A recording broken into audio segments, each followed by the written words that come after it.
Shalom sahabat Kalimatulu dimanapun berada. Apa kabar sahabat Kalimatulu semua? Saya berharap sahabat semua ada dalam keadaan sehat dan selalu di dalam pertolongan Tuhan kita Yesus Kristus. Terus dukung perkembangan channel ini dengan cara like, komen, dan subscribe.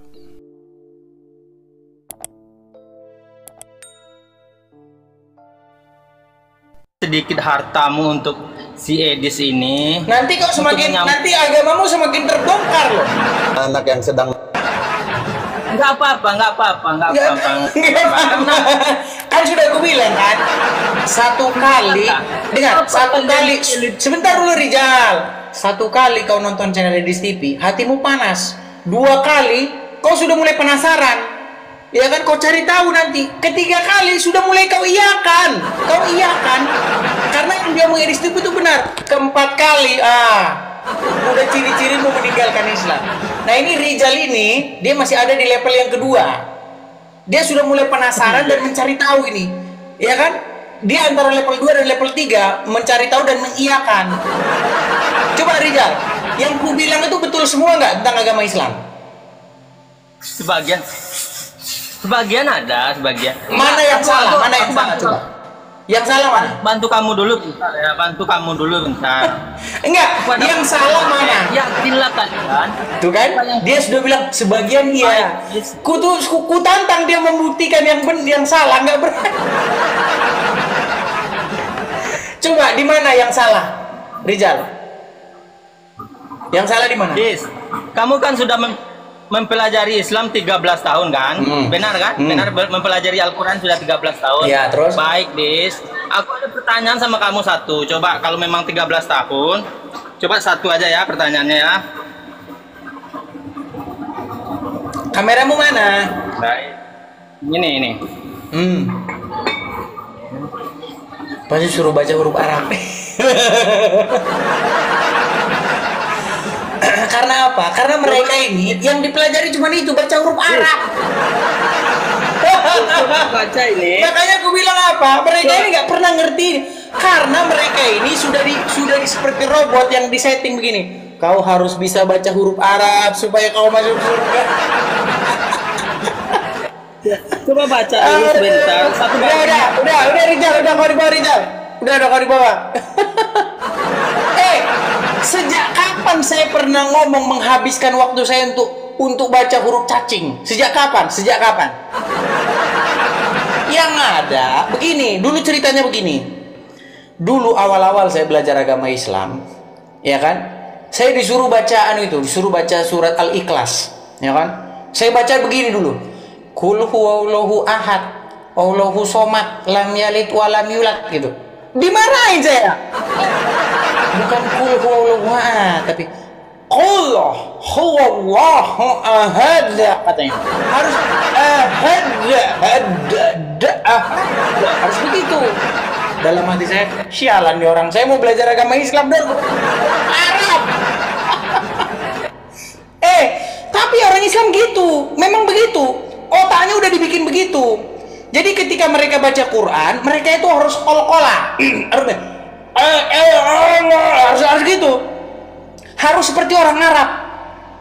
Makasih Bina Raja Wali, makasih Bang.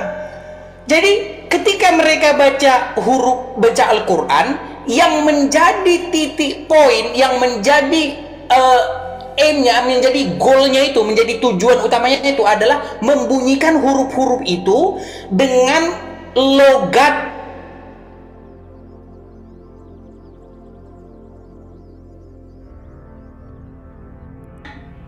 nggak dicari tahu artinya itu apa. Nah, ketika mereka sudah tua, mereka meninggal duluan, nggak sempat artinya. Itu butuh waktu lama, teman-teman. Butuh waktu lama, ya kan? Belajar huruf-huruf hijayah itu, kol-kolanya, tajwidnya, ya kan? Itu lama sekali tuh. Belum sempat kau baca artinya, kau udah meninggal duluan. Makanya saya bilang 40 tahun orang Islam menghabiskan waktu untuk belajar huruf-huruf Arab itu dan membunyikannya dengan seperti huruf orang Arab, ya kan? Lalu mereka tidak mengerti artinya. Coba kalau mereka tahu artinya. Mau bacakan artinya. Mau kubacakan artinya.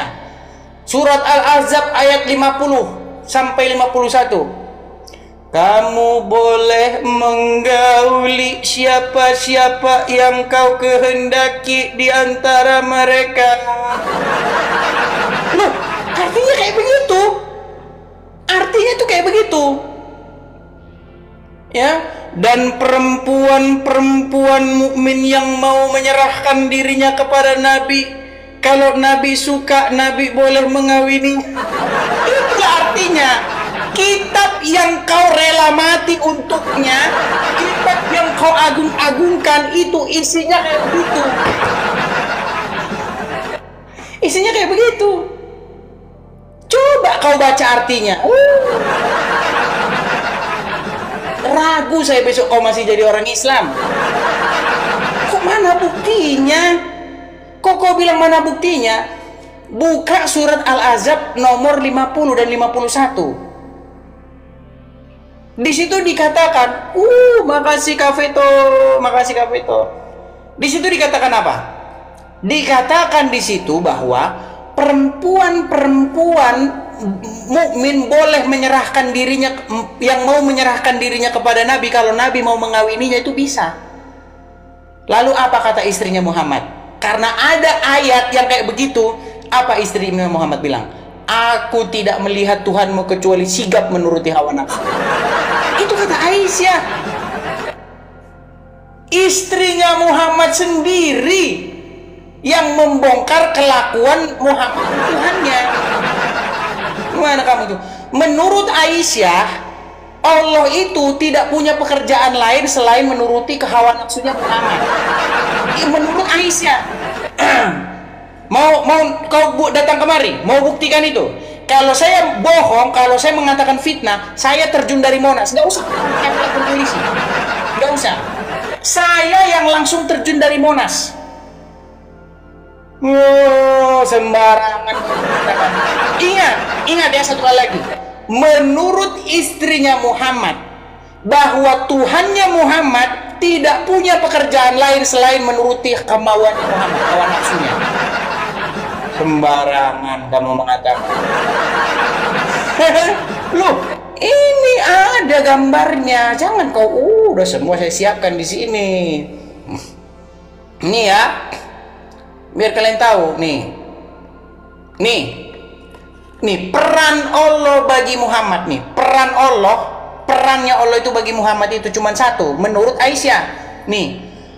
Aku tidak melihat. Tahu nggak artinya tidak melihat? Contoh begini, saya tidak melihat siapa ya? Yang semua orang tahu. Saya tidak melihat Raffi Ahmad kecuali dia laki-laki. Artinya apa? Saya tidak pernah melihat Raffi Ahmad itu selain daripada laki-laki. Artinya dia itu perempuan. Selalu saya lihat dia itu dalam keadaan perempuan. Kalau saya katakan, saya tidak melihat Raffi Ahmad selain daripada dia laki-laki. Nah, ini Aisyah ngomong nih, saya tidak melihat Tuhannya Muhammad kecuali sigap menuruti keinginan. Kata keinginan ini, kalian cek bahasa Arabnya di situ, hawa nafsu. Aisyah udah ngomong, dia tidak melihat Tuhannya Muhammad itu kecuali sigap menuruti hawa nafsunya Muhammad. Sembarangan kamu mengatakan saya fitnah. Kita kasih kesempatan Muslim supaya dia datang dan membantah. Yuk, silakan. Dia datang dan membantah. Halo?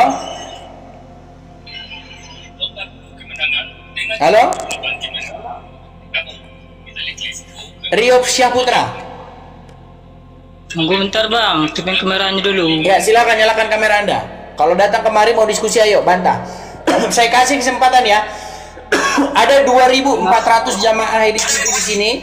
Silakan saya beri kalian kesempatan supaya 2.400 orang ini mendengar klarifikasi kalian. Ya silakan Rio. Silakan Rio. Gimana kau bisa bantah? Sinyalmu aja macet-macet.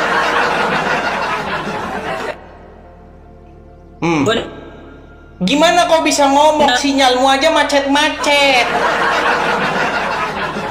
Nggak ada macam-macam nih bagusnya. Coba apa bantahanmu? Muka lu yang macet. Oh, pokoknya mereka ini kalau lagi Tanyalah apa ngomongin yang Muhammad, mau tanya. mereka kalau lagi ngomongin Muhammad nih nggak pakai baju, sambil merokok. Ya karena lagi ngomongin ketua ya. Nih. Nih bang, yang nggak ada lah orang ngomong ya. Jangan anda terus yang ngomong, ganti-ganti ngomong. Silakan kau bantah dulu coba ya. Kalau anda tahu Nabi Muhammad yang diutus Allah, bukan Tuhan. Udah, mendingan kau bagusin dulu sinyalmu, Kau ngomong aja macet-macet begitu, Mana kau lari? Bukan lari, sinyalmu yang rusak. Sinyalmu rusak masalahnya, lari di mana? Coba kau sempurnakan dulu sinyalmu biar enak kita ngobrol. Sinyalmu aja macet-macet gitu gimana? Makasih Revelina, makasih. Oke, kita kasih naik lagi ya.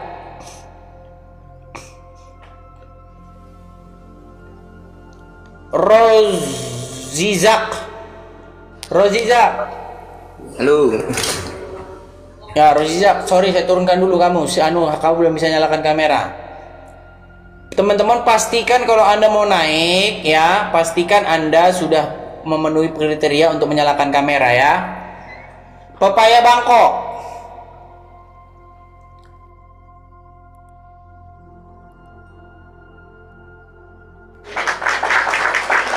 Pepaya Bangkok.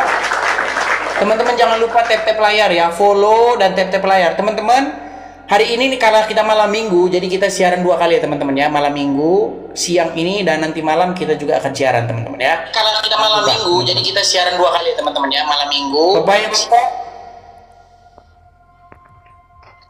Pepaya Bangkok. Grogi semua mereka. Iya Pepaya Bangkok, Anda seorang muslim? Ya, diskusinya ganti-gantian ya, jangan cuma kamu yang bicara ya. Iya, silahkan nyalakan kamera Anda dulu. Nah. Iya, saya Silahkan seorang nyalakan kamera Anda. Muslim. Iya, saya menyalakan. Mana kameramu? Aduh, sampai batuk-batuk saya. Diskusi ganti-gantian ya, jangan cuma kamu yang bicara ya. Kenapa kamu tidak mau menyalakan kameramu? Saya tanya sama kamu ini anak haram atau anak halal?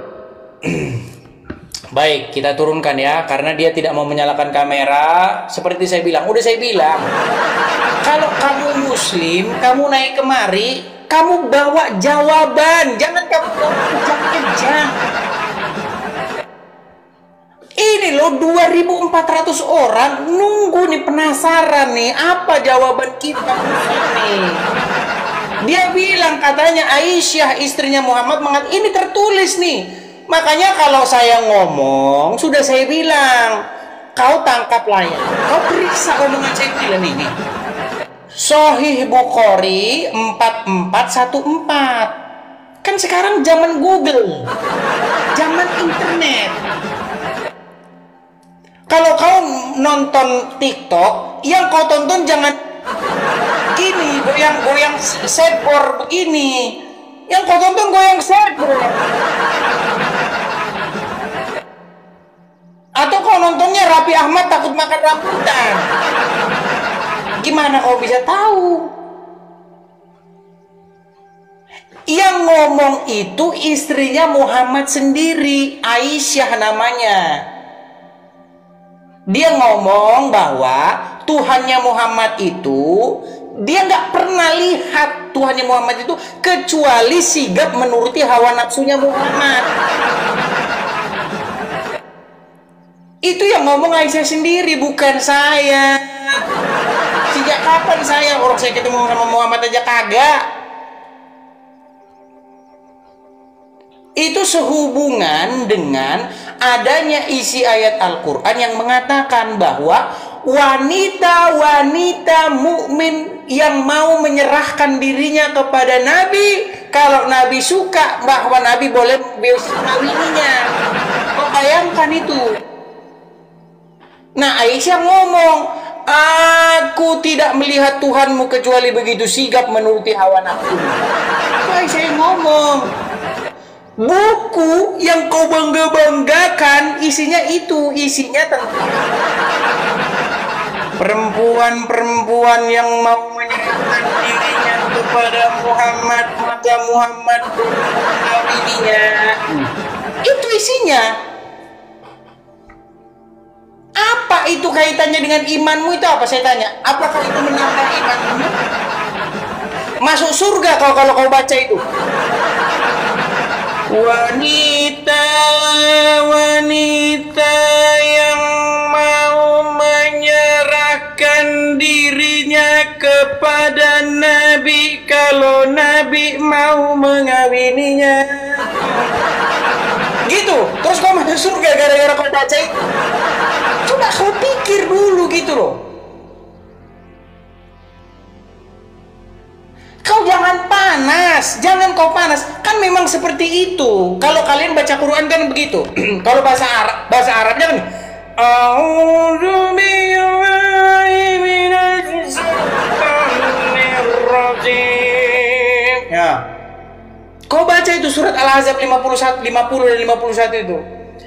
Kamu boleh menggauli siapa-siapa yang kau ingini di antara mereka.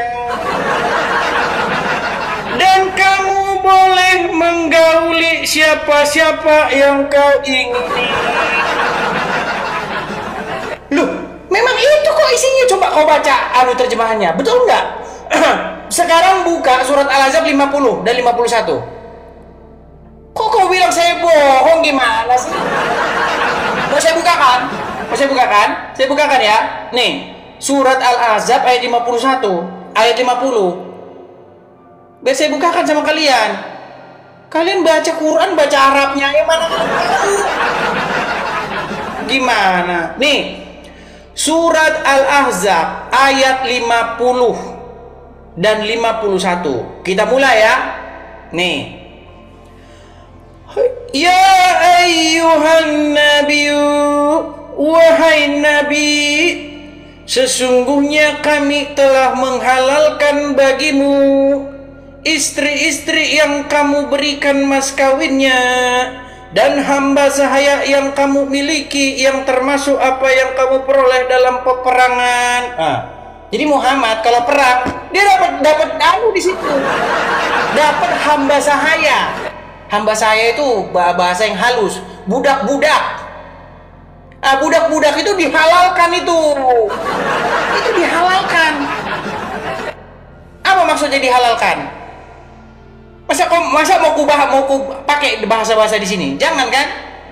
Halalkan itu maksudnya ya itu, kau tahu sendiri gitu. Kau tahu kan? Terus kalau kau baca itu, kau dapat amal gitu. Dapat amal kalau baca itu. Pantesan anak-anak TK, anak-anak SD yang perempuan-perempuan, ya karena dia nggak tahu artinya. Kau baca-baca begitu, terus kau nangis begitu. Setelah kau baca begitu, loh, itu betulan. Kok kau bilang saya bohong sih? Kan betul. Ketika kau baca Quran, kau baca dengan langgam, dengan nada-nada begitu, terus kau nangis. Sedih kalau kan ketika kau baca itu, tapi kau nggak tahu artinya. Coba kalau kau tahu artinya, nih ya, ku bacakan lagi artinya. Surat Al-Ahzab ayat 50. Nih, saya bacakan di bagian tengahnya ya. Nih.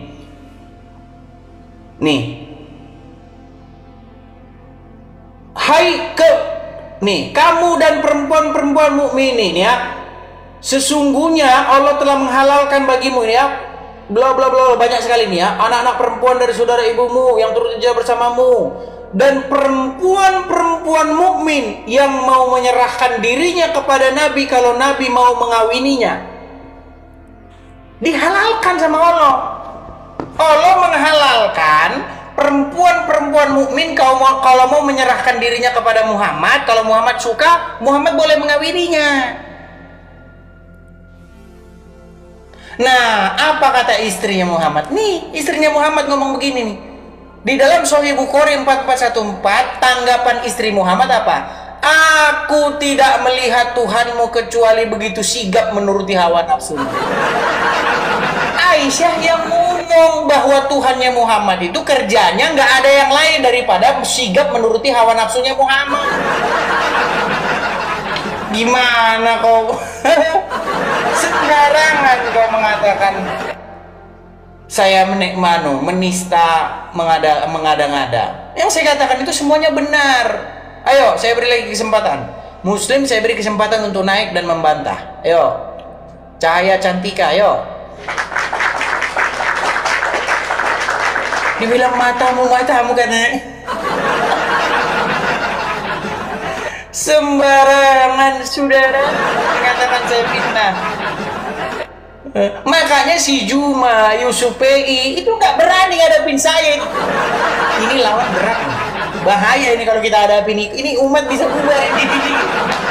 Makanya nggak berani sama saya, lari terbirit-birit itu. Ya, Cahaya. Halo. Ya, apakah Anda Muslimah? Oh, bukan, saya Katolik.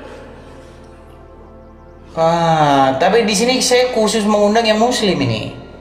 Oh, enggak. Boleh saya bertanya? Ya, gini, di sini kan forum diskusi lintas iman. Jadi Ini bukan bertanya agama. Boleh saya bertanya? Di sini bukan channel Bu yang lain daripada membahas agama. Mohon maaf ya. Oke, mohon maaf ya. Teman-teman yang Kristen, teman-teman bisa support saya dengan cara apa? Teman-teman support saya dengan cara klik suka, share, bagikan, follow. Ya, kalau ada berkat berlebih bisa give, kasih ke, atau mampir mau support langsung saya, bisa mampir ke profil saya ini. Mampir ke profil saya, lihat berandanya. Di situ nanti ada link Saweria di profil saya itu loh, di biografinya itu. Klik aja itu link Sawerianya itu. Jadi muncul nanti di situ. Anda mau memberikan support apa nih? Lewat Kiris bisa, Dana bisa, GoPay bisa, semua di situ. Ya, di link Saweria itu. Teman-teman bisa mampir saja ke situ. Hati-hati profil saya yang palsu ya. Kalau profil saya yang asli itu followersnya itu hampir 90.000. Ya. Itu yang ada link Sawerianya di situ. Teman-teman kalau mau support di situ ya, teman-teman ya. Seperti itu. Oke, kita lanjutkan kembali lagi. Ada sebentar teman-teman ya, kita cek dulu satu persatu. Ada Rima. Oke, kita kasih naik Rima.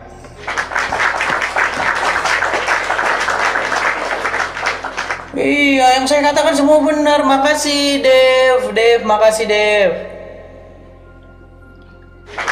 Ya, Rima. Selamat siang. Aceh kan? Inilah, udah diberi kesempatan datang Muslim, tapi kau nggak ngomong. Yang 2.600 Muslim yang nonton ini mau kemanain? Nggak semuanya Muslim ya. Tapi kalau nggak semuanya Muslim, tapi kok. Halo? Oke, baik, kita kasih turun ya teman-teman ya. Ya teman-teman, begini teman-teman ya. Teman-teman sekalian, ini ada 2.700 orang yang menonton. Saya tidak tahu berapakah jumlah orang Kristen yang udah dari 2.700 ini teman-teman. Kenapa?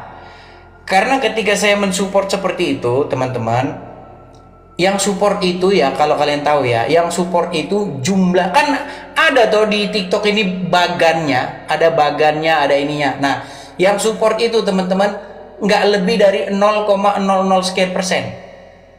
Tuh. Gitu teman-teman. Jadi ya miris ya teman-teman ya. Padahal kita ini punya iklan, punya apa, satu rencana besar loh teman-teman ya. Rencana kita itu apa? Supaya kita ada rumah apologet teman-teman. Nah, rencana saya ke depannya itu apa teman-teman? teman-teman kedepannya mudah-mudahan kita itu bisa ada mendirikan rumah apologet ya teman-teman ya. Rencana ke depan kita mendirikan rumah apologet di Amerika Serikat teman-teman. Jadi teman-teman kalau teman-teman ingin ikut berpartisipasi dalam hal pengadaan supaya terjadi kita punya markas rumah apologet, teman-teman bisa support saya langsung, teman-teman supportnya di sini teman-teman ya. Lihat nih teman-teman, lihat layar saya karena saya tidak bisa menampilkan ini lama-lama, nanti saya kena ban sama TikTok teman-teman. Nanti kita tahu-tahu diblokir sama TikTok. Teman-teman support di situ ya teman-teman ya. Silakan tangkap layarnya langsung ya, tangkap layarnya, screenshot sekarang. Kita hitung 1 2 3 ya, screenshot. Nah teman-teman bisa support di situ teman-teman, tangkap layarnya. Oke ya teman-teman ya, seperti itu teman-teman. Oke teman-teman, kita ganti lagi background kita karena kalau kita pasang ini, kita udah berapa kali saya pasang seperti ini itu kena sama TikTok teman-teman. Karena TikTok itu dia melarang yang namanya menampilkan satu informasi yang bersifat pribadi seperti itu. Makanya kalau Anda, makasih Bang Aman, wah ini Bang Aman inilah support terus saya Bang Aman. Bang Aman makasih banyak sekali Bang Aman ya. Bang Aman udah support saya terus Bang Aman, terima kasih banyak ya. Seandainya kalau ada seperti Bang Aman ini banyak jumlahnya, kita cepat beres teman-teman kita ini. Tapi kita tetap optimis ya, kita tetap percayalah teman-teman ya, walaupun hanya sedikit yang mensupport, tapi kita terus tetap harus optimis seperti itu ya teman-teman ya. Seperti itu. Oke, kita kasih naik lagi nih. Ada siapa ini? Sebentar. Kita kasih naik, ada Itus 84. Oke. Kita kasih tepuk tangan kepada Itus. Ya, Itus. Selamat siang. Selamat siang Itus. Selamat siang juga. Ya, silakan Itus, apakah Anda seorang muslim? Apakah Anda seorang muslim? Muslim. Ya, silakan nyalakan kamera Anda. Silakan nyalakan kamera Anda. Nah kan, udah saya bilang kalau orang Islam lagi ngomongin Muhammad pasti kayak gini. Kalau orang Islam lagi ngomongin Muhammad, satu, nggak pakai baju, terus tatoan, terus merokok. Karena apa? Karena lagi ngomongin Pak Ketua. Karena pengikutnya Muhammad jadi jadi lagi ngomongin Pak Ketua, jadi kita harus menampilkan ciri-ciri ketua kita.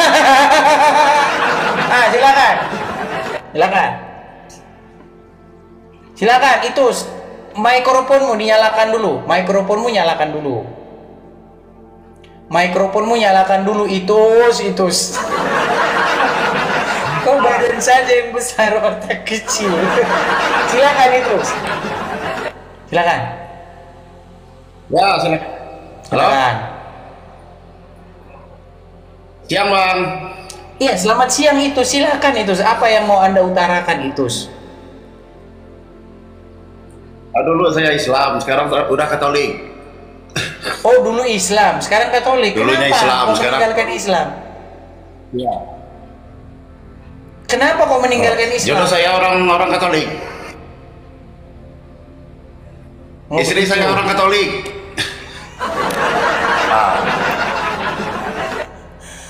Oke lah, kita kasih kesempatan yang lain ya Itus ya. Iya. Ya teman-teman, kita kasih. Silakan teman-teman ya, yang Muslim saja yang naik kemari ya teman-teman ya, silakan. Sebentar ngaku Islam, sebentar ngaku Kristen, Katolik. Banyak juga orang yang Hendro, makasih Bang Hendro. Makasih Bang Hendro. Oke, kita lanjutkan lagi. Ada sebentar teman-teman. Peta Ewako. Oke, kita kasih naik nih Peta Ewako. Halo, selamat siang. Peta Ewako. Halo? Halo, Peta selamat Ewako? siang. Iya, selamat siang. Peta Ewako, Halo? apakah Anda seorang muslim? Muslim 1000%, 1.000.000%. Oke, silakan nyalakan Malam kamera kafir. Anda.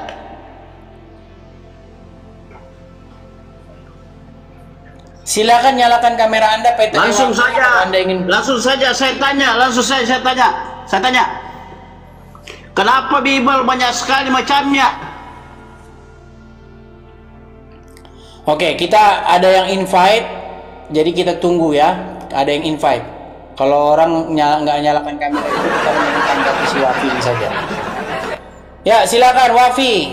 Ya, ini si Wafi mau ngajak saya. Ini si Wafi mau ngajak. Apa? Kok sama kacamatanya? Ini duluan saya lah. Ini kacamata ini sejarahnya panjang ini. Nih. Ini walaupun harganya 35.000 tapi panjang sejarahnya ini. Wah, mahal itu. Ini cuma 6 ribuan nih. Ya, udah pulang dari Mekah, Ustaz Wafi. Alhamdulillah, sudah. Oke, ya silakan Ustaz Wafi. Apa ini yang mau dibahas, Ustaz? Ayo, cari Silakan. tema baru yuk.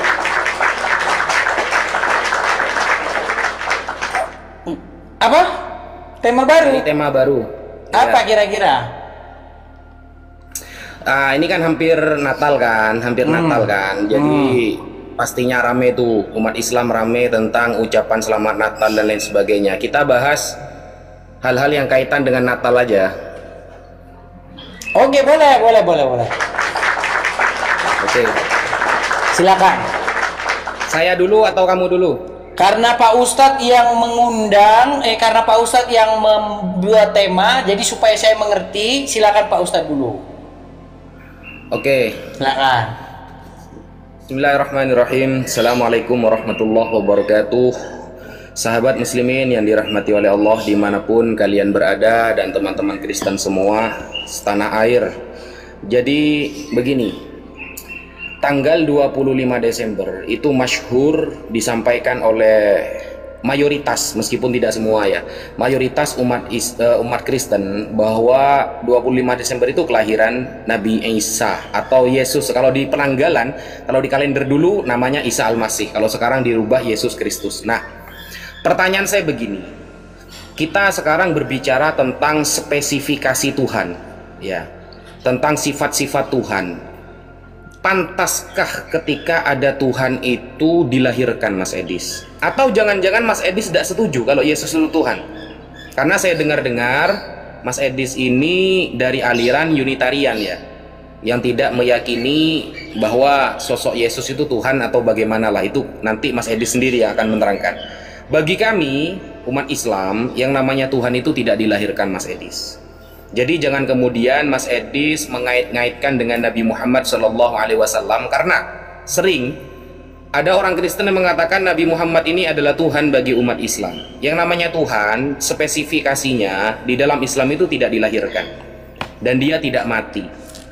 Ketika ada sosok Nabi yang diikuti oleh umat Islam, dia bukan Tuhan, dia ya Nabi. Wajar kalau dia mati, kalau dia dilahirkan, kalau dia kadang melakukan kekhilafan, itu wajar. Tetapi ketika ada sosok Tuhan kemudian dia dilahirkan, kemudian mati, meskipun hanya 3 hari, itu sudah tidak pantas disebut dengan Tuhan. Karena spek Tuhan itu harus di atas rata-rata, tidak boleh sama kemudian dengan umat manusia pada umumnya. Dan kejanggalan saya mengenai tanggal 25 Desember, biasanya umat Kristen itu mengatakan kalau tidak tertulis di dalam Bible itu tidak wajib diimani. Sedangkan penentuan 25 Desember ini tidak ada, tidak tertulis di dalam Bible, Mas Edis. Sehingga wajar ketika sebagian Kristen kemudian mengingkari tanggal 25 Desember sebagai kelahiran Yesus. Apalagi kalau kita melihat di dalam Lukas 2 nomor 8, ketika ada seorang pengembala domba yang mengembala dombanya di malam hari. Kenapa di malam hari? Seluruh penafsir Kristen mengatakan karena saat itu musim panas. Di dalam Lukas 2 nomor 8, semua penafsir Kristen mengatakan saat itu musim panas. Sehingga di dalam Lukas 2 nomor 11 tersebut dengan tegas lahirlah Yesus Kristus. Kalau kita melihat kalender Yahudi dulu sebelum adanya kalender Masehi ya.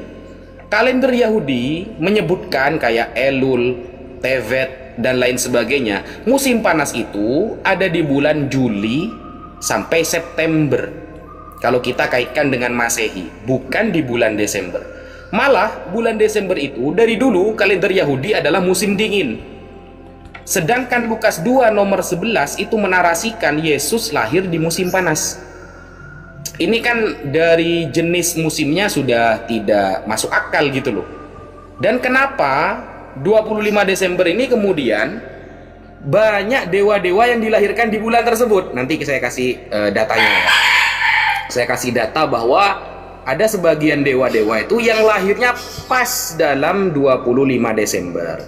Sehingga saya ingin meminta dalil yang pasti, yang qot'i kalau dalam Islam. Di dalam kekristenan sebenarnya ayat yang dijadikan dalil untuk penentuan tanggal 25 Desember sebagai kelahiran Yesus itu ayat yang mana, Mas Edis?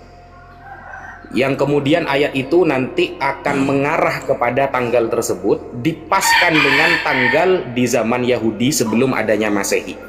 Saya punya data bahwa bulan-bulan pada tanggal penentuan orang Yahudi itu sangat tidak pas kalau dikaitkan dengan 25 Desember. Mungkin setelah itu saya cukup dulu ya untuk narasi awal, karena Mas Edis tadi belum paham kita akan berbicara ke arah mana. Setelah itu kita akan saling bertanya jawab, dan jangan lupa Mas Edis, pertanyaan saya nanti dicatat agar terjawab. Sebagaimana saya selalu mencatat pertanyaan Anda dan saya jawab selalu menggunakan referensi. Seperti itu Mas Edis. Sekian, terima kasih. Sudah habis waktunya? Sudah. Baik. Saya kasih waktu dulu ya teman-teman ya. Jadi ada banyak sekali pertanyaan dan ada banyak sekali pernyataan, dan saya akan tanggapi satu persatu ya teman-teman ya. Ingat teman-teman ya, kalau Kristen bertanya ya, itu mustahil. Sekali lagi saya katakan, mustahil Islam akan menjawab pakai Qur'annya. Oke, baik. Ya, kita mulai dari statement Ustadz Wafi. Ini spesifikasi Tuhan. Macam kita mau beli motor aja. Ini spesifikasinya apa? Beli HP. Ini speknya apa ini? Tuhan ada speknya. Jadi begini, Wafi, ya. Tadi Anda mengatakan Tuhan kok dilahirkan. Masalahnya begini Ustadz Wafi. Ustadz Wafi juga mengakui Tuhannya dilahirkan. Jangan menghilang. Saya nganu wifi. Ya, gini loh Ustadz Wafi. Kan kemarin kita udah pernah ngobrol nih. Ya, terkait dengan pernyataan Rifa, pernyataan Alif, pernyataan Yusuf PI, dan juga pernyataan Rashid ya, yang mengatakan bahwa Muhammad itu adalah Rob. Karena Tuhan ini kan bahasa Indonesia Ustadz. Jangan macet-macet begini. Tadi saya dengar nggak mati-mati loh. Tunggu dulu, saya bangun wifi nih. Wifi dulu. Waduh, ini gawat ini deh. Jangan gitu dah. Ya, gini loh. Tuhan, saya udah berapa kali ngomong, itu kan bahasa Indonesia, betul? Betul nggak? Nah, ya, bahasa Arabnya apa? Bahasa Arabnya kan Rob. Dan Muslim termasuk Anda sendiri, Ustadz Wafi sudah mengakui Muhammad itu memang Rob di dalam agama Islam, ya kan? Nah, saya katakan bukan cuma dilahirkan Robnya orang Islam, meninggal sampai sekarang masih meninggal. Nih, biar saya ingatkan nih. Soal agama apakah yang Robnya adalah mayat? Agama apa? Islam. Loh, kenapa Ustadz Wafi ngomong, Tuhan kok dilahirkan? Loh, Tuhan Anda Muhammad emangnya nggak dilahirkan? Masalahnya kan Tuhan tuh bahasa Indonesia. Orang Arab nggak ngomong bahasa Indonesia. Nggak ada orang Arab ngomong Tuhan gitu, nggak ada orang itu bahasa Indonesia kok. Orang Arab kalau ngomong Tuhan itu Rob. Ya Rob gitu. Dan Muhammad itu Rob kalian. Ustadz Wafi sudah mengakui itu. Videonya juga ada. Lalu bagaimana Ustadz Wafi ngomong kepada saya, kenapa Robmu dilahirkan? Loh, Robmu dilahirkan juga. Gimana ini Ustadz Wafi, ini berat kalau kayak begini. Tapi kalau kata Rob itu Anda tujukan kepada Allah, memang Allah tidak dilahirkan. Ada ayatnya. Lam yalid walam yulad walam yakul lahu kufuwan ahad. Betul. Sama seperti yang saya imani. Yang saya imani, kalau kata Tuhan itu Anda rujuk kepada Roh Kudus atau Anda rujuk kepada Bapa di sorga, saya nggak percaya Roh Kudus itu dilahirkan. Saya nggak percaya Bapa di sorga itu dilahirkan. Nggak percaya saya. Saya tidak pernah percaya Bapa di sorga itu masuk ke rahimnya Maria terus dilahirkan. Saya nggak pernah percaya itu. Yang dilahirkan itu adalah Sang Firman yang menjadi manusia. Gelar dia sama, Rob juga, Tuhan juga gelar dia. Tuhan itu apa? Tuhan itu Tuan, Gusti, sesuatu yang kepadanya kita menghambakan diri. Nggak masalah. Nah masalahnya Rob yang dilahirkan ada Rob Muhammad dilahirkan, bahkan sampai sekarang masih meninggal di kuburan. Ya. Nah kemudian, aduh karena waktunya tiba-tiba udah 26 nih. Gini. Kemudian masalah apa lagi tadi nih? Masalah kelahiran 25 Desember itu dihitung dari bulan. Bagaimana di situ malaikat datang kepada Maria, kemudian malaikat juga datang kepada Elizabeth. Nah, ngitungnya dari situ. Seperti itu, karena waktunya udah habis, nanti saya tanggapi part keduanya. Makasih Bang Aman. Ya, part keduanya nanti saya tanggapi. Yuk, silakan. Silakan. Nunggu muncul dulu. Baik.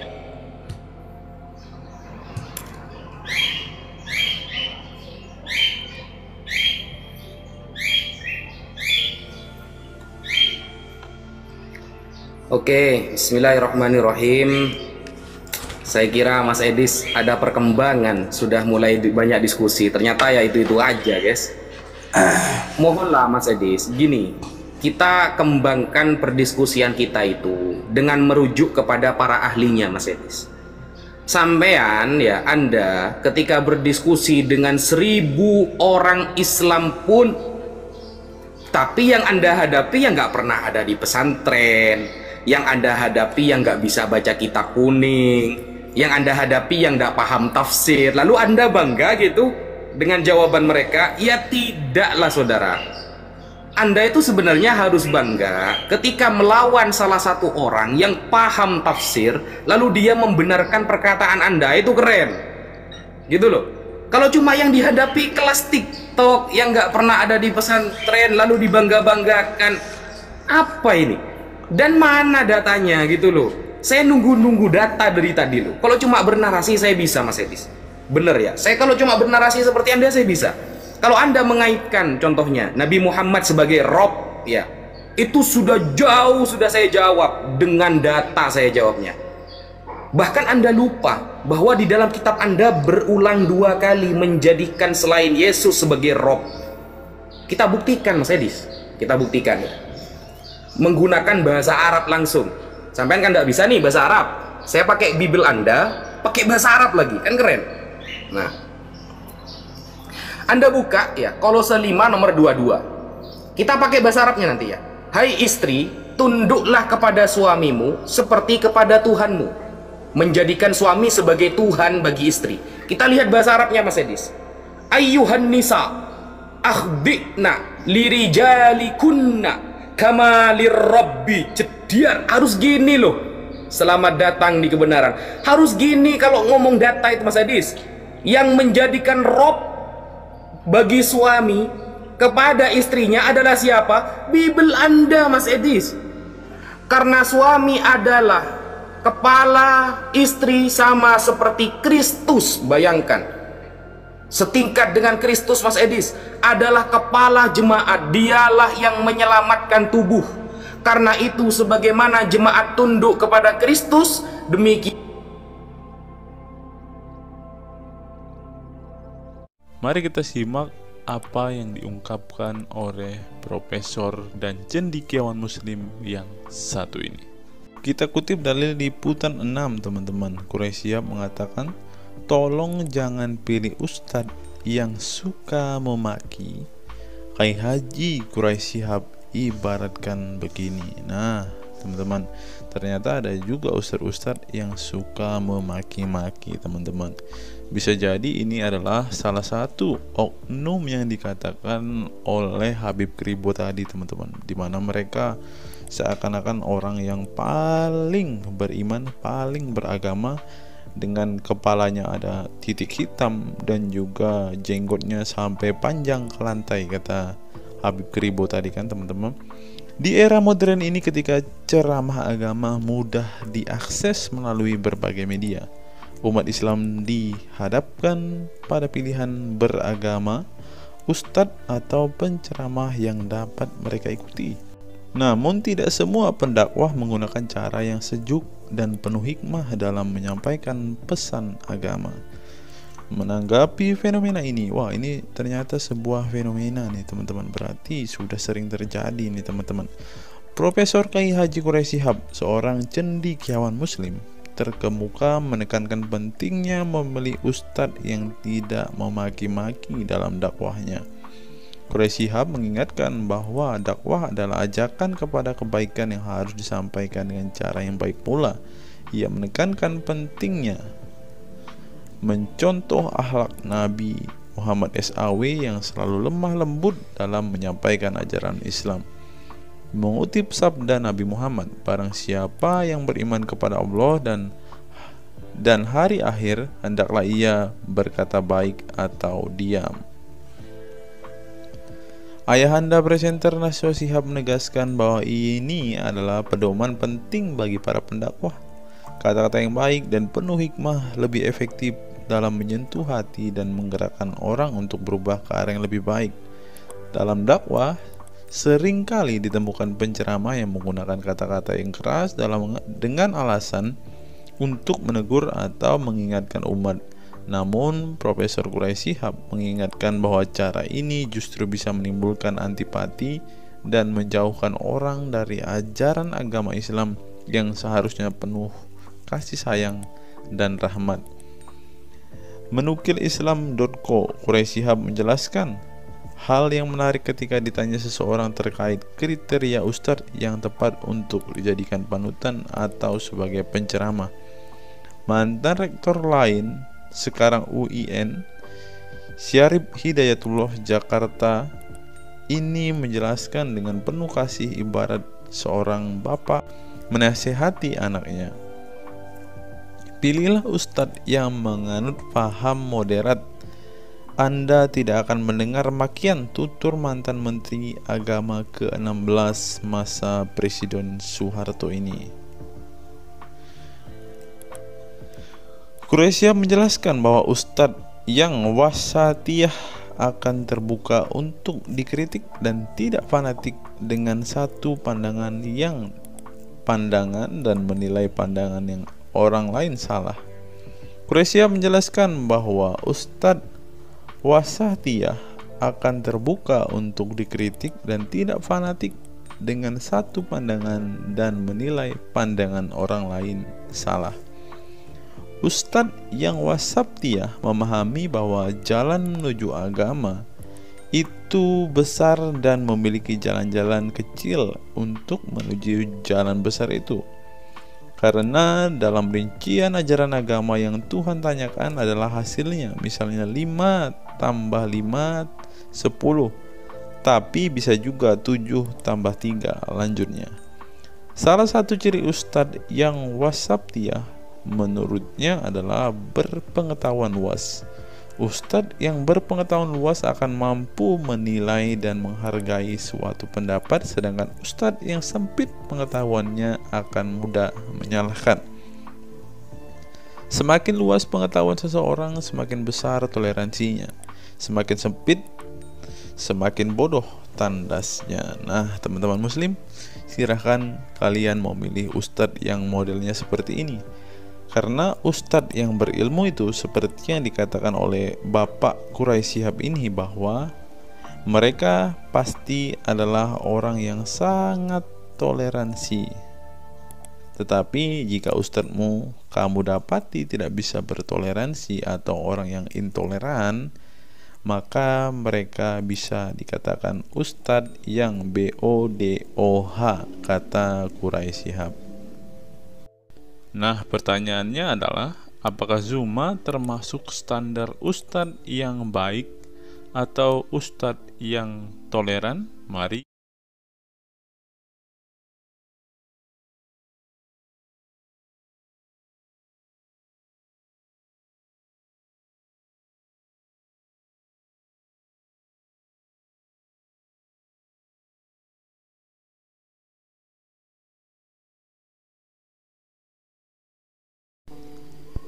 Google, mengapa Rasulullah disebut sebagai nabi penutup?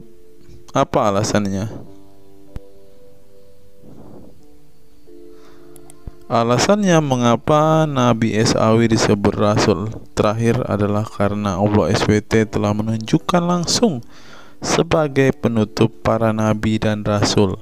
Hal ini tercantum dalam Al-Quran yang merupakan firman Allah.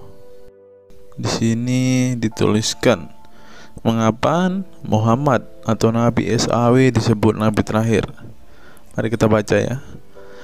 Katamul Anbiya merupakan salah satu julukan Nabi Muhammad yang berarti penutup para nabi, sesuai dengan firman Allah SAW dalam surat Al-Ashab ayat 40 yang berbunyi, artinya Muhammad itu sekali-sekali bukanlah bapak dari seorang laki-laki di antara kamu, tetapi dia adalah Rasul Allah dan penutup nabi-nabi, dan adalah Allah Maha mengetahui segala sesuatu. Nabi Muhammad SAW merupakan nabi terakhir yang Allah utus untuk menyempurnakan agama-agama sebelumnya. Al-Quran merupakan kitab Allah yang menyempurnakan kitab-kitab sebelumnya, sehingga tidak perlu ada kitab lain karena Al-Quran merupakan kitab Allah yang menyempurnakan kitab-kitab sebelumnya, sehingga tidak perlu ada kitab lain karena Al-Quran sebagai kitab terakhir. Maka dapat diartikan bahwa tidak ada lagi nabi setelah Nabi Muhammad SAW. Nabi Muhammad SAW sebagai nabi terakhir juga didukung dengan dalil lainnya, yaitu surat Al-Sab 61 ayat 6. Dan ingatlah ketika Isa bin Maryam berkata, "Hai Bani Israel, sesungguhnya aku adalah utusan Allah kepadamu, membenarkan kitab sebelumku, yaitu Taurat, yang memberikan kabar gembira dengan datangnya seorang Rasul yang akan datang sesudahku, yang namanya Ahmad dalam tanda kurung Muhammad." Menurut Syekh Al-Zairi dalam kitab Al-Jawahir dan Al-Qalamiyah, alasan kenapa Nabi Muhammad SAW dijadikan nabi terakhir adalah hikmah terputusnya para nabi itu untuk menyeru umat manusia agar beribadah kepada Allah, menunjukkan mereka ke jalan yang lurus dalam urusan kehidupan duniawi dan ukrawi, memberitahu kepada mereka tentang hal-hal yang tidak dapat dicapai oleh penglihatan mereka, dan memberitahu keadaan yang pemikiran mereka belum sampai, dan menetapkan dalil yang meyakinkan serta menghilangkan syubhat keserupaan yang tidak benar. Adapun hubungan dakwah Nabi Muhammad SAW dengan nabi-nabi terdahulu ialah terbangun atas dasar sebagai penguat dan penyempurna dakwah nabi-nabi sebelumnya. Oleh karena itu, semua para nabi selalu dibangun atas dasar dua pondasi utama, yaitu akidah, syariat, dan akhlak. Dari segi kaidah, dari segi akidah, semua ajaran yang dibawa oleh para nabi mulai dari Nabi Adam alaihissalam sampai Muhammad SAW adalah sama. Tidak ada beda antara nabi satu dengan nabi yang lainnya. Semuanya mengajarkan keimanan terhadap keesaan Allah SWT, yaitu dengan membersihkan dari segala sifat yang tidak layak baginya dan mengimani adanya hari kiamat serta adanya surga dan neraka. Maka dari itu, semua para nabi menyerukan kepada kaumnya masing-masing antara dasar iman kepada Allah, dan semua para nabi setelahnya saling membenarkan ajaran yang telah dibawa oleh para nabi sebelumnya. Adapun dari segi syariat yang mengatur tatanan kehidupan masyarakat dan individu terhadap perbedaan dalam metode dan kuantitasnya antara satu nabi dengan yang lain. Hal itu disebabkan karena syariat tersebut dalam ranah pelaksanaan, bukan sebuah pengabaran seperti akidah. Perkembangan zaman dan perbedaan bangsa yang satu dengan bangsa yang lainnya turut mempengaruhi syariat mereka satu sama lain. Diutusnya satu nabi itu adalah khusus untuk umatnya pada waktu itu, bukan umum untuk semua manusia.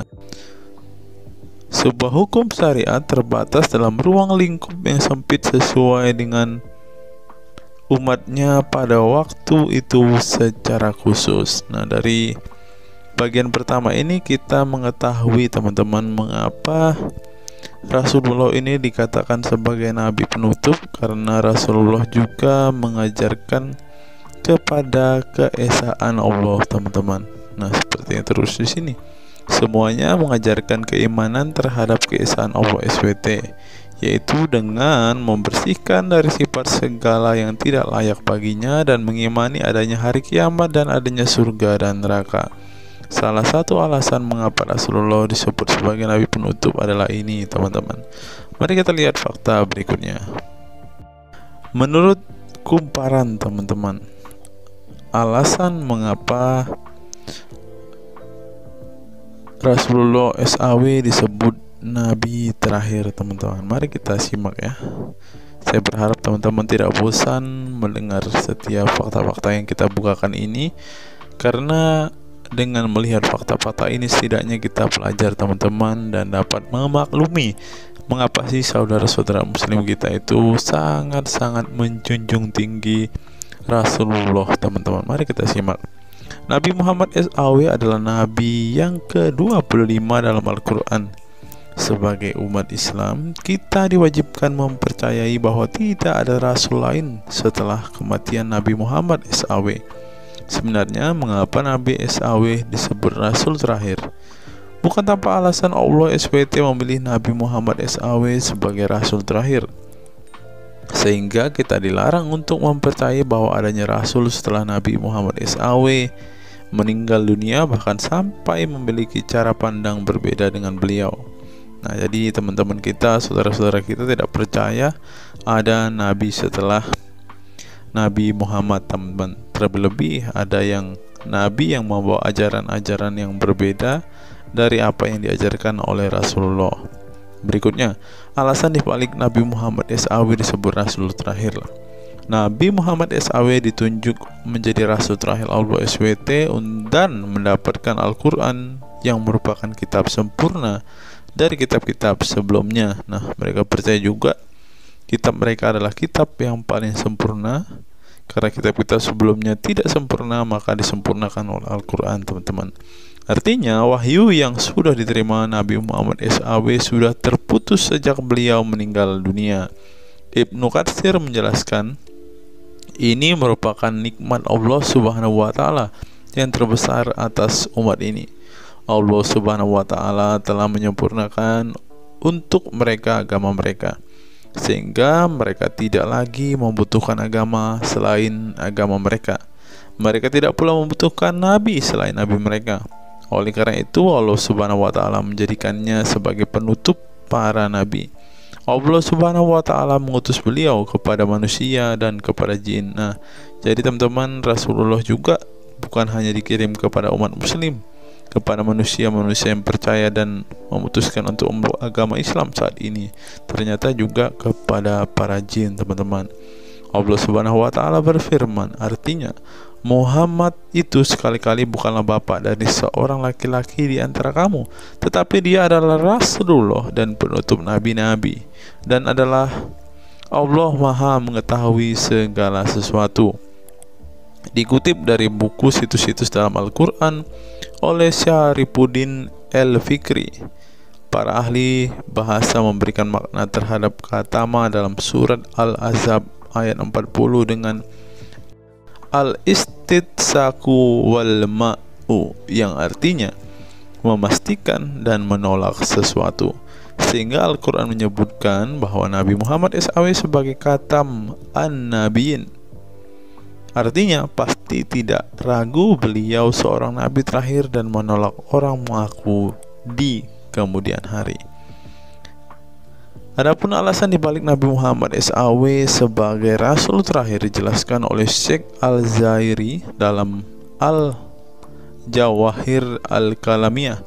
Sebenarnya Nabi kita Muhammad dikatakan sebagai penutup para nabi itu hanya karena sesungguhnya hikmat terputusnya para nabi itu menyeru umat manusia agar beribadah kepada Allah, menunjukkan mereka ke jalan yang lurus dalam urusan kehidupan duniawi dan ukhrawi, memberitahu kepada mereka tentang hal-hal yang tidak dapat dicapai oleh penglihatan mereka, dan memberitahu keadaan yang pemikiran mereka belum sampai, dan menetapkan dalil yang meyakinkan serta menghilangkan syubhat-syubhat keserupaan-keserupaan yang tidak benar. Karena itu umat manusia tidak memerlukan lagi kepada nabi sesudah Nabi Muhammad, sebab syariatnya telah mencapai batas kesempurnaan. Dan dari alasan inilah tampak jelas tentang rahasia terusnya beliau untuk seluruh umat manusia, dan keberadaan beliau sebagai manusia yang paling utama dalam segi fisik serta halaknya. Demikianlah penjelasan singkat mengenai Nabi Muhammad SAW sebagai Rasul terakhir. Semoga dengan mengetahuinya dapat menambah meneladani beliau sebagai sosok yang sempurna. Yang perlu diingat, jangan menghujat ya teman-teman. Mengutip sindonews.com, inilah ke-10 keistimewaan Rasulullah. Yang pertama, air liur Rasulullah menjadi obat. Dari Sahl bin Sa'ad berkata, saat Rasulullah dan para sahabat akan berperang di Khaibar, Rasulullah bersabda bahwa ia akan memberikan bendera kepada seorang pria yang cinta dan dicintai oleh Allah dan Rasulnya, dan Allah akan memberikan kemenangan. Rasulullah mencari Sayyidina Ali, akan tetapi para sahabat mengatakan bahwa Ali sedang mengalami sakit mata. Rasulullah memerintah para sahabat untuk mendatangkan Ali kepada beliau. Kemudian Rasulullah meludahi kedua matanya dan mendoakannya. Seketika itu sakit matanya sembuh seakan-akan tidak ada bekas sakit sebelumnya. Kemudian sahabat Talq bin Ali mengaku pernah digigit kalajengking di kakinya. Lalu Nabi meludahi kakinya dan mengusapnya. Seketika hilang sakit dan berhenti darahnya keluar. Talq bin Ali mengatakan, aku digigit oleh kalajengking ketika aku di dekat Nabi Muhammad, lalu beliau meludahi kakiku dan mengusapnya. Yang kedua, rambut beliau membawa berkah. Sahabat Khalid bin Walid radhiyallahu anhu tak pernah kalah di medan perang. Di setiap perang, Khalid selalu meraih kemenangan dan membuat nyali musuh ketakutan. Ternyata penyebabnya tak lepas dari keberkahan rambut Nabi Muhammad yang selalu dia bawa ketika perang. Rambut beliau juga dijadikan sebagai obat bagi orang sakit. Yang ketiga, keringat Nabi Muhammad menjadi minyak wangi. Anas bin Malik menceritakan keberkahan keringat Nabi Muhammad sebagai minyak wangi. Beliau mengatakan Nabi masuk ke rumah kami dan beliau qailullah, tidur siang di tempat kami. Ketika tidur itu Nabi berkeringat, kemudian ibuku datang membawa botol dan keringat Nabi Muhammad ditampung ke dalam botol itu. Kemudian ketika Nabi bangun dari tidurnya, beliau bertanya kepada ibuku, "Wahai Ummu Sulaim, apa yang sedang engkau perbuat?" Ummu Sulaim mengatakan, "Ini keringatmu wahai Rasulullah, aku jadikan minyak wangi dan ini adalah minyak wangi yang paling wangi." Yang keempat, tidak memiliki bayangan. Asyadid Muhammad bin Alawi Al-Maliki dalam kitabnya Mafahim Yazid Antus Hahaha menyebut di antara kekhususan Nabi Muhammad adalah tidak memiliki bayangan. Karena memang beliau adalah cahaya dan cahaya tidak pernah memiliki bayangan. Nabi tidak memiliki bayangan meskipun ada sinar matahari. Ini didukung oleh doa Nabi yang meminta kepada Allah untuk dijadikan sebagai cahaya. Hal ini disebutkan oleh Imam Muslim dalam hadis yang menjelaskan tentang bacaan Nabi dalam doa sujudnya. Ya Allah, jadikanlah di dalam hatiku cahaya, di pendengaranku cahaya, dalam penglihatanku cahaya, di sebelah kananku cahaya, di sebelah kiriku juga cahaya, di depanku cahaya, dan di belakangku cahaya, serta di atasku cahaya, juga di bawahku cahaya, dan jadikanlah untukku cahaya. Dalam riwayat lain juga disebutkan, jadikanlah aku cahaya. Yang kelima, tidak pernah menguap. Dalam kitab Al-Qashais Al-Kubra, Imam Asyuyuti menyebutkan riwayat Nabi Muhammad yang sepanjang hayat tidak pernah menguap. Ditakris oleh Imam Al-Bukhari dalam kitabnya Al-Tariq dan juga Ibnu Abi Saibah dalam Musannafnya, dan dari Isa Ibnu Sa'ad dari Yazid bin Al-Asham, beliau berkata bahwa Nabi Muhammad tidak pernah menguap sama sekali. Yang keenam, hati beliau tidak pernah tidur. Keistimewaan lainnya adalah kedua mata beliau tertidur, namun tidak demikian dengan hati beliau.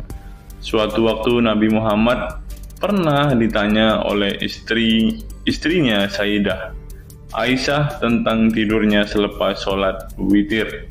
"Wahai Rasulullah, apakah engkau tidur setelah sholat witir?" Beliau menjawab, "Betul Aisyah, sesungguhnya mataku tertidur dan tetapi hatiku tidak pernah tidur." Ini sejalan dengan apa yang disebutkan beliau bahwa para nabi tidaklah tidur kecuali hanya mata mereka saja yang terpejam. Hati mereka tidak pernah tidur dari berzikir kepada Allah Ta'ala. Dan begitu juga para nabi tidur hanya matanya saja, sedangkan hatinya tidak pernah tidur. Yang ketujuh, jubah beliau sembuhkan orang sakit. Asma bintu Abu Bakar radhiyallahu anhu bertaburuk dengan jubah Nabi. Dari Abdullah bin Kaisan berkata, "Diperlihatkan kepadaku sebuah jubah tayalisah dari Kisra dan kerahnya berbahan dibaj. Juga kedua sisinya dijahit dengan dibaj." Asma berkata kepada budaknya, "Wahai Abdullah, jubah ini dahulu ada pada Aisyah hingga ia wafat. Setelah Aisyah wafat, aku pun mengambilnya. Dulu Rasulullah sering memakai jubah ini. Kami pun biasa mencuci jubah ini dengan air untuk menyembuhkan orang yang sakit." 8. Darah bekam Nabi diminum sahabat. Darah Rasulullah benar-benar barokah. Sahabat Abdullah bin Zubair radhiyallahu anhu pernah meminum darah Nabi. Diceritakan Abdullah datang kepada Rasulullah ketika beliau sedang berbekam. Setelah Rasulullah selesai, maka beliau memberikan darah berbekam itu sambil berkata, "Pergilah dan sembunyikan darah ini dari manusia." Maka aku pergi dan meminum darah itu. Selepas itu aku mendatangi Rasulullah kembali. Lalu Rasulullah bertanya, "Apa yang kamu lakukan?" Abdullah menjawab, "Aku sudah sembunyikan darah itu di tempat yang tidak boleh dilihat oleh manusia." Baginda Nabi berkata lagi, "Jangan-jangan kamu telah meminumnya?" Beliau menjawab, "Ya, aku telah meminumnya, wahai Rasulullah." Setelah meminum darah itu, Nabi Muhammad berkata kepada Abdullah, "Sungguh engkau telah menjaga dirimu dari api neraka." Yang ke-9, tidak pernah ihtilam atau dalam tanda kurung mimpi basah. Ihtilam adalah keluarnya air mani karena sebab mimpi atau fantasi. Di Indonesia sering disebut dengan mimpi basah. Dan itu tidak pernah terjadi pada Nabi Muhammad. Dalam kitab hadis Al-Mu'jam Al-Kabir, Imam At-Tabarani mengeluarkan sebuah riwayat dari Ibnu Abbas bahwasannya Nabi Muhammad tidak pernah ihtilam atau mimpi basah. Yang ke-10 yang terakhir, teman-teman, dapat melihat dan mendengarkan ringkihan langit. Dari sahabat Abu Jar, Nabi Muhammad bersabda, "Sesungguhnya aku melihat apa yang kalian tidak lihat, dan aku mendengar apa yang kalian tidak dengar, ringkihan langit. Dan memang pantas langit bersuara ringkih, karena di setiap jarak 4 jari di langit ada malaikat yang menaruh keningnya dan sujud kepada Allah. Demi Allah, seandainya kalian mengetahui apa yang aku ketahui, kalian akan sedikit tertawa dan banyak menangis." Keistimewaan lain dari Nabi Muhammad disebutkan ketika beliau buang air tidak ada bekasnya sama sekali. Dalam kata lain, semua kotoran beliau ditelan bumi, tak sedikit pun yang tertinggal. Beliau juga mampu melihat ke belakang dengan jelas sebagaimana beliau melihat ke depan. Itulah ke-10 keistimewaan Nabi Muhammad yang juga menjadi bukti kenabian beliau. Rasulullah adalah manusia sebagaimana umatnya, akan tetapi Allah menjadikan beliau sebagai manusia yang tidak seperti manusia pada umumnya.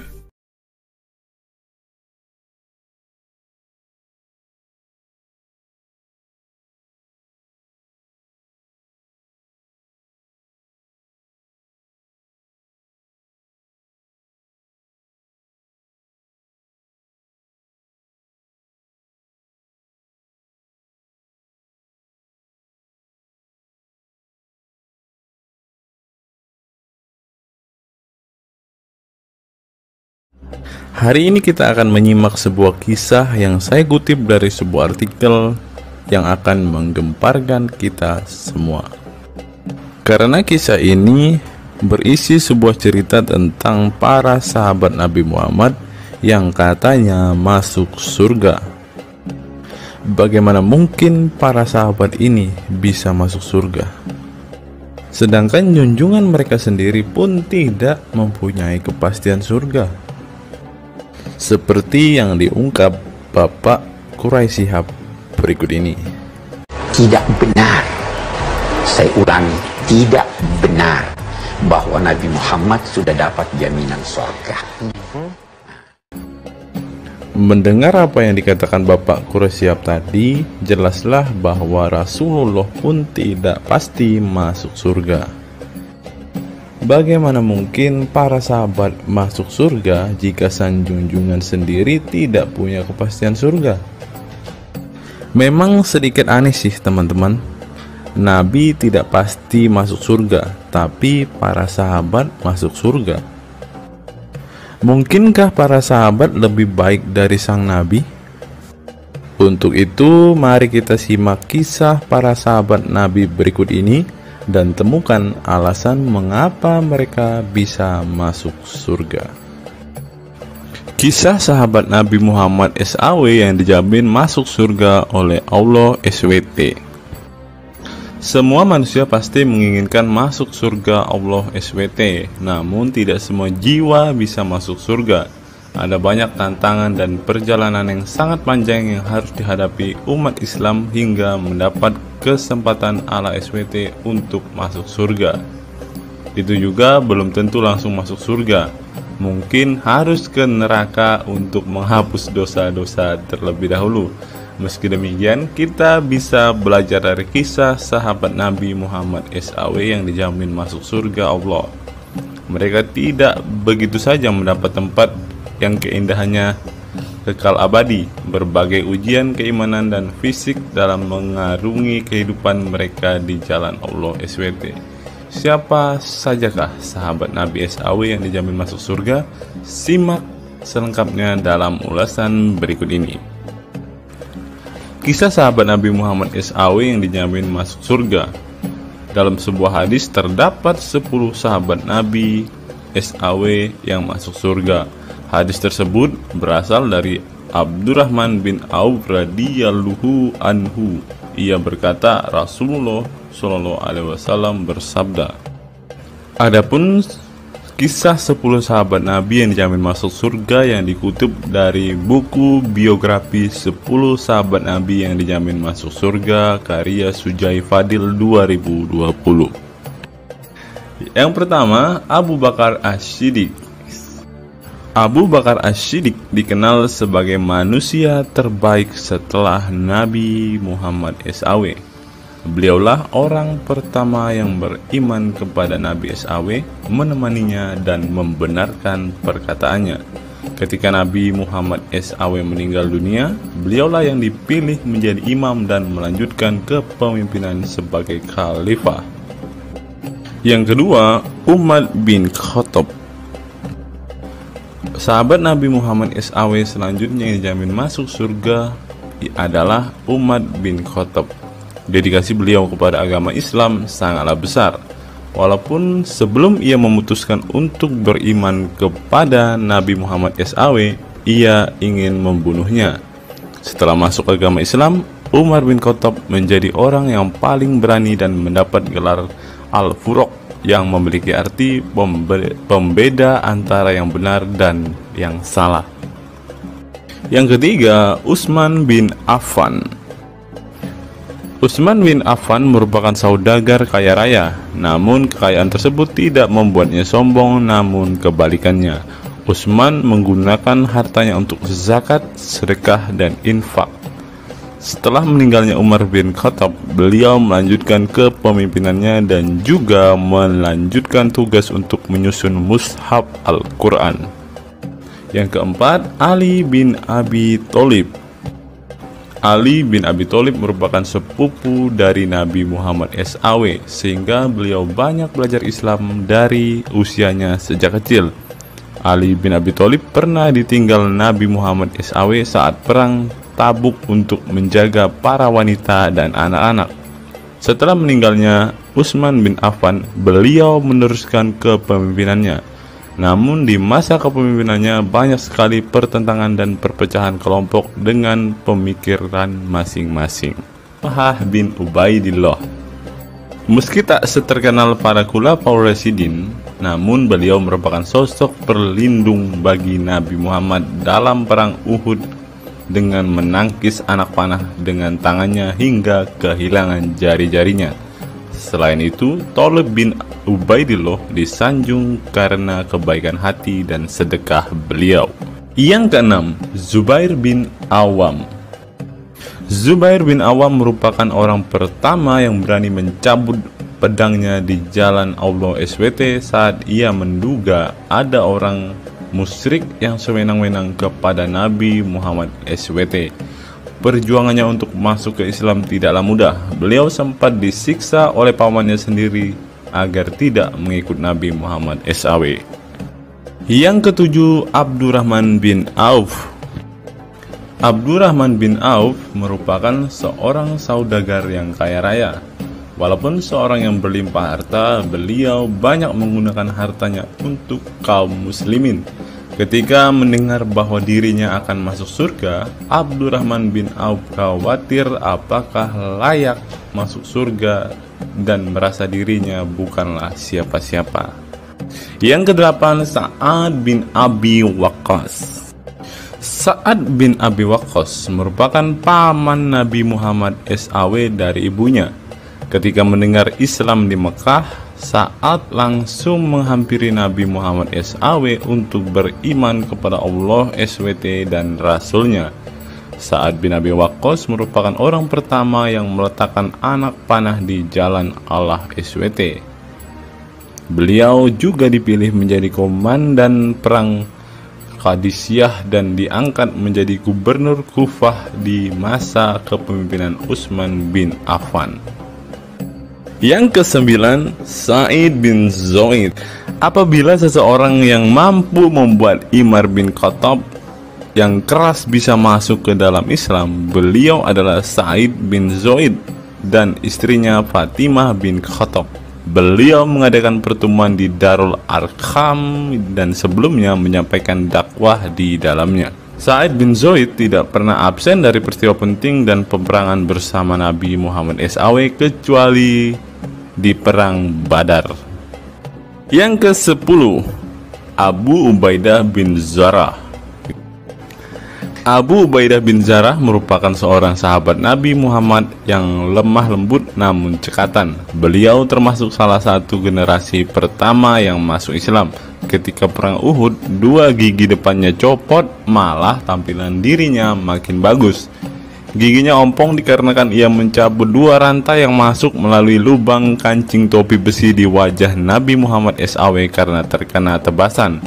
Dari 10 kisah tadi, semua sahabat Nabi itu terkenal dengan perbuatan baiknya. Apakah standar umat muslim masuk surga adalah dengan berbuat baik? Perbuatan baik tentu tidak dapat menyelamatkan. Seorang ustadz pernah berkata seperti ini. Mengantarkan kita masuk ke surga itu bukan amal perbuatan kita. Kita semua masuk ke dalam surga Allah kelak itu lantaran mendapat anugerah dari Allah dan mendapat rahmat dari Allah. Jadi bukan karena amal ibadah kita. Apa tanggapan teman-teman setelah menyimak kisah ini?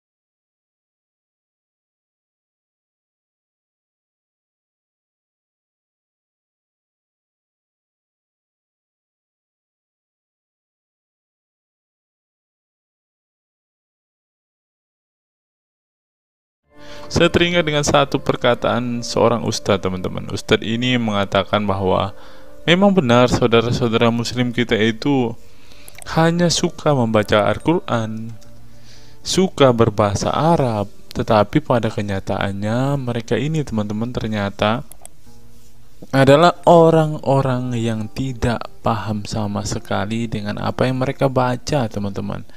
Dan akhirnya Ustadz ini mengatakan bahwa saudara-saudara muslim kita ini seperti keledai, teman-teman. Mari kita dengarkan apa yang disampaikan Ustadz ini.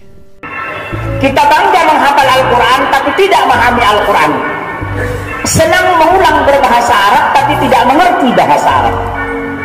Suka membaca Al-Quran tapi tidak memahami maknanya. Akhirnya apa? Menjadi keledai di Indonesia. Tidak sampai di situ saja, teman-teman. Menurut NU Online, seperti yang disampaikan oleh Gus Baha, ingin umat Islam banyak baca Al-Quran meski tak paham maknanya. Teman-teman bisa baca sendiri ya judul artikel ini. Artikel ini mengatakan seorang Gus ingin umatnya itu semua umatnya dia ingin bahwa mereka harus mau dan rajin membaca Al-Quran, teman-teman. Walaupun ya pada kenyataannya apa yang mereka baca mereka tidak ketahui. Apa yang mereka baca mereka tidak tahu maknanya, teman-teman. Mari kita dengarkan dan lihat apa isi dari artikel yang diransir oleh NU Online ini, teman-teman. Jakarta NU Online. Rais Syuriah Pengurus Besar Nahdlatul Ulama PBNU Kiai Haji Ahmad Bahaudin Nur Salim yang biasa dikenal dengan Gus Baha mengingatkan umat muslim atau umat Islam untuk memperbanyak membaca Al-Quran meski tidak memahami maknanya. Waduh, gak bahaya kah ini? Ustadznya mengatakan harus baca saja Al-Quran walaupun tidak paham. Wah, bisa-bisa umat Islam jadi keledai se-Indonesia nih, seperti yang dikatakan Ustadz yang barusan tadi. Karena semuanya disuruh baca, disuruh hafal, tidak peduli tahu atau tidak arti dan maknanya. Aduh, gimana ini teman-teman? Sebagai kitab suci, Al-Quran harus lebih dekat dengan umat Islam. Cara mendekatinya bisa dengan mempelajari dan memahami kandungan Al-Quran atau membacanya. Membaca Al-Quran lebih bernilai ibadah, terutama di bulan suci Ramadan. Saya paling sangat ingin di Ramadan ini banyak membaca Al-Quran, baik membaca secara qiraatan saja atau lebih jelasnya. Sebagaimana dikutip NU Online dari akun YouTube Santri Gayeng, menurut Gus Baha, membaca Al-Quran tidak harus menunggu paham arti dan tafsirnya, sebab membaca Al-Quran dari huruf ke huruf sudah bernilai ibadah. Meskipun seorang yang membacanya itu tidak paham arti dan maknanya, terlebih ketika membaca dan kemudian menjadikan isi Al-Quran sebagai bimbingan hidup. Gus Baha mencoba melogikakan orang yang membaca Al-Quran tetapi tidak memahami maknanya. Ia menjelaskan ketika seseorang membaca Al-Quran dan tidak paham maknanya, maka seseorang itu hanya menyibukkan diri dengan kalamullah. Hal ini menurut Gus Baha sesuatu yang baik. Tetapi Ustadz yang tadi mengatakan kalau hanya bisa membaca tetapi tidak ngerti maknanya, mereka sama dengan keledai di Indonesia. Nah, sekarang umat muslim bingung nih harus ngikutin yang mana, mau jadi keledai atau hanya menjadi pembaca tetapi tidak tahu apa-apa nih. Lanjut teman-teman. Efek dari kesibukan dengan kalamullah itu pasti tidak melakukan maksiat. Tetapi kalau kita melihat ya, kalau ada satu contoh kasus yang terjadi di pesantren kemarin kan teman-teman, di artikel yang kita baca sebelumnya, bahwa kejadian atau hal yang bersangkut paut dengan maksiat ini terjadi di dalam pondok pesantren teman-teman. Bagaimana ini Gus Baha? Kalau Anda mengatakan bahwa ketika orang sibuk dengan membaca Al-Quran dengan kesibukan membaca kalamullah dan bisa terhindar dari melakukan hal-hal maksiat, tapi kok di pondok pesantren malah terjadi maksiat nih Gus Baha, bagaimana ini?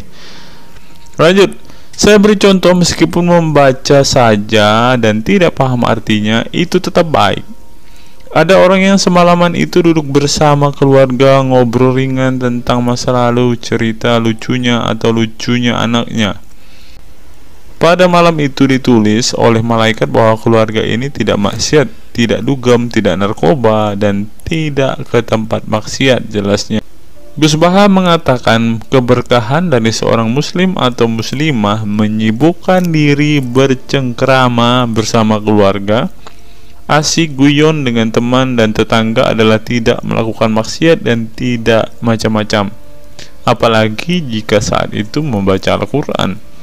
Hal ini sesuai dengan kajian ilmu usul fikih yang dipelajari Gus Baha dari Al-Makfurlah Kiai Haji Maimun Zubair.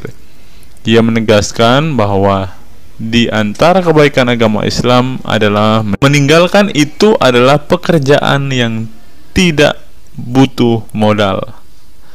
Gus Baha menjelaskan, apabila seseorang ingin mendapat pahala sholat, maka harus sholat. Kalau ingin mendapat pahala haji, maka harus haji. Namun ada kebaikan yang tidak perlu modal, yaitu meninggalkan kemungkaran. Caranya cukup meninggalkan hal-hal yang dilarang Allah. Cara meninggalkan kemungkaran bisa dengan bercengkrama dengan keluarga, baca Al-Quran, bercanda dengan teman, dan hal positif lainnya. Sehingga kalau ada orang yang tanya, kenapa baca Al-Quran meskipun tidak paham itu dapat pahala? Satu, karena itu kalamullah. Kedua, sebagai kebaikan itu adalah meninggalkan kemaksiatan. Meninggalkan itu bisa dilakukan dengan hal-hal mudah. Ini pentingnya ngaji. Saya ngaji usul fikih dengan Kai Haji Maemun, abahnya Gus Yasin, katanya. Gus Baha mengaku sejak kecil ia sudah terbiasa membaca dan mempelajari Al-Quran, bahkan hingga saat ini. Kebiasaan Gus Baha mempelajari Al-Quran yang berlangsung puluhan tahun ini membuatnya memiliki kecintaan yang mendalam dengan kitab suci yang diturunkan kepada Nabi Muhammad itu.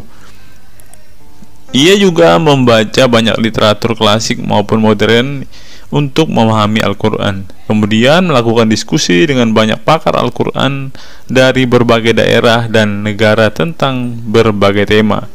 Tetapi syukur-syukur bacanya Al-Quran itu paham. Artinya paham sesuai dengan kapasitas masing-masing.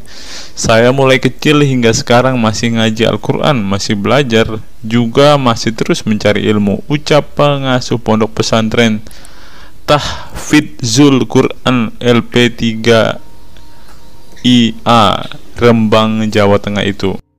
Nah teman-teman, setelah mendengarkan apa yang dikatakan Ustadz Munzir Situmorang dan juga Gus Baha ini, taulah kita sekarang mengapa ketika ada debater Islam yang berdebat dengan saudara-saudara apologet Kristen kita, mereka tidak paham sama sekali dengan Quran mereka, dengan hadis mereka, karena ya seperti ini teman-teman. Membaca Al-Quran, menghafal Al-Quran itu adalah sebuah ibadah bagi kepercayaan mereka teman-teman. Walaupun mereka tidak paham apa yang mereka baca, walaupun mereka tidak mengerti sama sekali apa yang mereka baca teman-teman, yang penting dibaca saja, itu adalah sebuah amal baik. Nah teman-teman, kita belajar bahwa ketika apologet Kristen berdebat dengan para apologet Islam atau dengan para polemikus Muslim, inilah yang terjadi teman-teman. Mereka tidak paham sama sekali ketika mereka ditanya isi hadis dan Qur'annya. Karena pada intinya atau pada kenyataannya, seperti pengakuan dua ustadz ini tadi, bahwa memang benar umat muslim itu hanya senang membaca, hanya suka membaca, hanya suka mengimani, tetapi tidak paham sama sekali dengan apa yang mereka baca dan imani teman-teman. Sebagai contoh teman-teman, kita kalau melihat perdebatan antara Gurunda Zuma dengan apologet Kristen ya, ketika Zuma ditanyakan ayat-ayat Al-Quran atau hadis-hadisnya, Zuma pasti tidak pernah menjelaskan ayat dan hadis itu teman-teman. Alasannya ya kita tahu ya, sekarang ternyata memang Zuma pun ternyata hanya hafal, hanya suka membaca, tetapi tidak paham dan tidak mengerti sama sekali dengan apa yang mereka baca dan hafalkan teman-teman. Ya, jadi kita bisa ambil kesimpulan bahwa orang-orang model seperti ini sama seperti keledai di Indonesia, seperti yang diungkapkan oleh Ustadz Munzir Situmorang tadi teman-teman.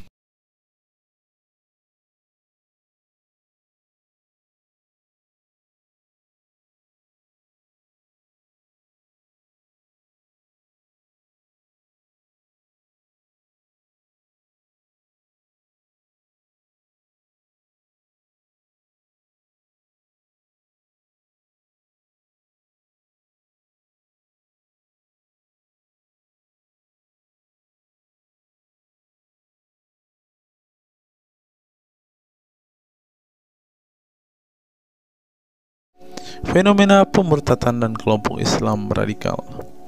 Sejumlah sarjana Islam mengemukakan hukuman seorang murtad adalah hak prerogatif Tuhan, bukan wewenang manusia. Masalah pemurtadan selalu menjadi isu penting dalam sejarah wacana keislaman. Dalam Islam, tindakan atau sikap seseorang muslim meninggalkan agama Islam, baik dengan perkataan maupun dengan perbuatan, disebut dengan ridah atau irtidad dalam bahasa Arab. Dan orang muslim yang melakukan tindakan ini disebut murtad. Nah, seperti yang dikatakan oleh Yakut tadi teman-teman, dengan mengatakan toa itu seperti gonggongan anjing, dia sudah murtad teman-teman. Itulah sebabnya saudara-saudara muslim menganjurkan dia untuk istighfar dan mengucapkan 2 kalimat syahadat kembali. Lanjut. Seorang dikatakan murtad belum tentu mereka pindah atau konversi ke agama baru. Bisa juga mereka kemudian memilih untuk tidak beragama, menjadi sekuler, ateis, agnostik, dan lain sebagainya. Masalah pemurtadan ini bukan hanya diskursus dan fenomena eksklusif dalam Islam saja, tetapi juga dalam agama-agama lain. Ya, ada banyak pendapat di kalangan sarjana muslim tentang status ridah dan bagaimana seharusnya memperlakukan seorang murtad. Ada yang berpendapat ridah adalah masalah kepolitikan, bukan masalah teologi keagamaan, sehingga orang yang keluar dari Islam murtad tidak perlu dikenai hukuman apapun, termasuk hukuman pembunuhan. Karena itu akan bertentangan dengan doktrin Islam dan Al-Quran yang menggaransi kebebasan bagi seseorang untuk beriman dan beragama atau tidak beriman dan tidak beragama. Bagi mereka, sejarah hukuman pembunuhan bagi orang-orang yang keluar dari Islam lebih mengacu pada fenomena dan alasan sosial politik belaka. Dengan kata lain, kata murtad bagi mereka mengacu pada pengertian pembangkangan politik ketimbang pemberontakan teologis. Tak ada konsensus mengenainya. Tetapi ada pula yang berargumen bahwa masalah pemurtadan adalah masalah teologi keagamaan, sehingga orang yang mendeklarasikan diri keluar dari Islam harus dihukum bunuh seperti yang dipraktikkan oleh generasi Islam pasca wafatnya Nabi Muhammad. Menariknya, sejumlah sarjana Islam terkemuka, baik klasik maupun kontemporer, baik Sunni maupun Syiah, sebut saja seperti Muhammad bin Ahmad al-Saraki, Abu al-Walid al-Baji, Ibrahim al-Naqi, Ibnu al-Human, Buharuddin al-Mahinani, hingga Ali Goma, Husin Ali Mutazir, Zafir Ahmad Gamidi, dan Torik Ramadan menyatakan tidak ada konsensus dari para ulama tentang hukuman bunuh bagi seorang murtad. Mereka juga menegaskan bahwa hukuman seorang murtad adalah hak prerogatif Tuhan, bukan wewenang manusia. Nah, sekarang kalau kita melihat, ada seorang ustadz mengatakan, siapa namanya itu, Abdul Somad, bilang bagi yang murtad darahnya halal. Nah, gimana ya dengan Abdul Somad ini teman-teman? Dia sudah tidak menghidupi apa yang diajarkan oleh pendahulu-pendahulunya teman-teman. Lanjut, masalah sejarah dan fenomena pemurtadan dalam Islam ini dengan baik dikupas oleh Abdullah Said dalam Freedom of Religion, Apostasy and Islam, atau Taha Jabir Al-Wani dalam Apostasy in Islam, A Historical and Scriptural Analysis. Tulisanku ini tak bermaksud membahas secara lebih dalam dan detail tentang pemurtadan ini, tetapi ingin menyajikan sejumlah fenomena pemurtadan di kalangan masyarakat Islam kontemporer, di mana banyak orang-orang yang memilih keluar dari Islam bukan lantaran menghadapi peliknya masalah teologi keislaman misalnya, melainkan dikarenakan telah muak menyaksikan perilaku Islam itu sendiri, khususnya kalangan muslim ekstremis. Nah, ini juga yang buat saudara-saudara kita muslim murtad teman-teman. Nggak tahu ya Abdul Somad termasuk orang yang Islam atau muslim yang ekstremis atau enggak ya, karena dia bilang siapa yang murtad darahnya halal. Bisa jadi Somad salah satu Islam ekstremis. Berikutnya, faktor trauma. Bagi kelompok Islam militan konservatif, pemurtadan adalah tindakan haram dan kaum murtad harus dibunuh. Tetapi mereka tidak menyadari bahwa banyak kaum Islam yang memilih menjadi murtad justru karena mereka trauma dengan perilaku brutal kelompok radikal Islam itu sendiri.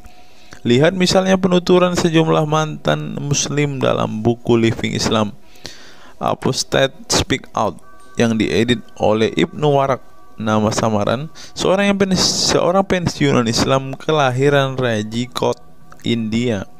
Dalam buku yang sangat provokatif ini, sejumlah ex-muslim bersuara keras memberi kesaksian tentang kebobrokan perilaku kelompok muslim radikal di negara-negara yang mayoritas berpenduduk muslim seperti Pakistan, Bangladesh, Aljazair, Iran, Afghanistan, dan lain sebagainya. Para penulis buku ini sebelumnya merupakan para sarjana aktivis muslim yang taat saleh sampai akhirnya mereka menyaksikan momen-momen mengerikan dalam hidup mereka hingga akhirnya mereka menyatakan goodbye pada Islam. Lihat teman-teman, mereka ini adalah saksi keekstriman Islam, teman-teman. Kini mereka memilih menjadi Kristen, agnostik, ateis, humanis, sekularis, free thinker, dan lain sebagainya. Setelah mendeklarasikan dari emoh pada Islam, mereka kemudian pada umumnya memilih tinggal di Barat, khususnya Amerika Serikat, Kanada, Eropa Barat, dan Australia. Karena kalau mereka tinggal di Arab ya pasti dipenggal, teman-teman. Sebagai suaka baru mereka dengan pertimbangan satu, masalah ketidakamanan jika mereka tinggal di negara asal mereka, sebab seorang yang pindah agama dihukumi murtad dan mereka itu bisa dibunuh. Nah, benar apa yang saya katakan tadi kan, teman-teman. Yang kedua, lantaran di Barat ada jaminan soal kebebasan beragama. Nah, kalau di negara asal mereka hanya satu agama, teman-teman. Kalau mau meluk agama lain ya siap-siap dipenggal karena darahnya halal. Inilah ajaran Islam yang asli. Berikutnya, buku yang ditulis oleh kaum murtad ini penting untuk disimak sebagai kritik tajam atas tindakan radikalisme agama yang dilakukan oleh, meminjam istilah Muhammad Said Asmani, kelompok ekstrim yang sering menebarkan kekerasan dan kebencian dalam menyampaikan pesan-pesan keagamaan tanpa disadari bahwa perilaku sadis dan barbar mereka telah menyebabkan sebagian umat Islam frustasi dan kehilangan kepercayaan terhadap agama mereka, kemudian memilih hengkang dari Islam. Ini menunjukkan bahwa masalah pemurtadan atau proses konversi tidak semata-mata masalah teologi keagamaan, tetapi juga sosial, politik, dan ekonomi. Itulah yang dialami Ibnu Warak, Ali Sina, Anwar Saik, Faisal Muhammad, Syarek Malik, Samia Libini, Abul Qasem, dan masih banyak lagi. Semula mereka adalah para pemeluk Islam saleh yang kemudian memilih keluar dari agama ini setelah mereka mengalami dan menyaksikan peristiwa tragis dalam sejarah hidup mereka. Simak misalnya penuturan Ali Sina dalam Why I Live Islam, My Passage from Faith to Enlightenment. Ali Sina yang masih keturunan Ayatollah Iran ini menuturkan pengalaman getir hidupnya menyaksikan serangkaian horor di negaranya Iran. Dia mengatakan sejak Ayatollah Khomeini berhasil menggulingkan diktator Shah Reza Pahlavi pada tahun 1979, segera ia mengganti ideologi sekuler negara dengan ideologi Islami yang tunduk sepenuhnya pada otoritas Khomeini. Masih menurut Ali Sina, alih-alih ingin menegakkan kedaulatan Tuhan, dalam praktiknya yang terjadi justru penegak kedaulatan Khomeini, di mana melalui agen rahasianya yang bernama Saza Mene Atelaat, Fa Amniate Keskrar, yang disingkat Shefaq. Dia dan para pendukungnya menghancurkan siapapun yang tidak mau tunduk pada otoritas politik keagamaannya, termasuk bekas sekutunya. Maka pada saat Imam Khomeini berkuasa, kata Sina, nyawa pun menjadi sangat murah. Ribuan orang Irak dibunuh sebagai efek perang. Teluk antara Iran-Irak, ribuan pengikut Bahai Faith disiksa dengan tuduhan murtad, dan ribuan penduduk Iran yang menolak otoritas politik dan agama sang imam dipenjara. Nasib kaum perempuan lebih tragis lagi. Sebelum dibunuh, mereka diperkosa oleh tentara syariat dengan alasan sebagai imbalan pembangkangan kepada sang ayatollah sekaligus tiket menuju surga. Oh, ngeri teman-teman, tiket menuju surga.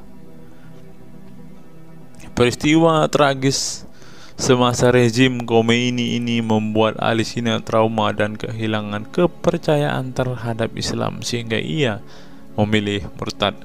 Sekarang ia mendirikan Faith Freedom Foundation untuk mengadvokasi orang-orang yang ingin meninggalkan Islam. Selain Ali Sina, pengalaman getir juga dialami oleh Abul Qasim Bangladesh, Sherak Malik Pakistan, Anwar Saik Pakistan Bertain, Nadia dari Maroko, Samia Libina dari Tunisia, Azad dari India, dan masih banyak lagi. Setelah mengalami dan menyaksikan sejumlah peristiwa tragis kekerasan agama yang dilakukan kaum muslim radikal di negara mereka, mereka kemudian hijrah ke iman yang baru. Memang tidak bisa dipungkiri di negara-negara berbasis Islam itu telah terjadi sejumlah peristiwa sadis yang dilakukan sekelompok rezim muslim militan dan kaum radikal agama demi ambisi politik kekuasaan mereka. Atas nama agama dan penegakan syariat Islam, mereka melakukan serangkaian teror dan kekerasan terhadap kelompok minoritas dan lawan-lawan politik agamanya. Penulis perempuan Mesir Bat Ye'or telah menunjukkan dengan baik sebagian dari sejarah gelap radikalisme kelompok militan konservatif terhadap kaum minoritas ini dalam buku The Decline of Eastern Christianity Under Islam From Jihad to Dhimmitud.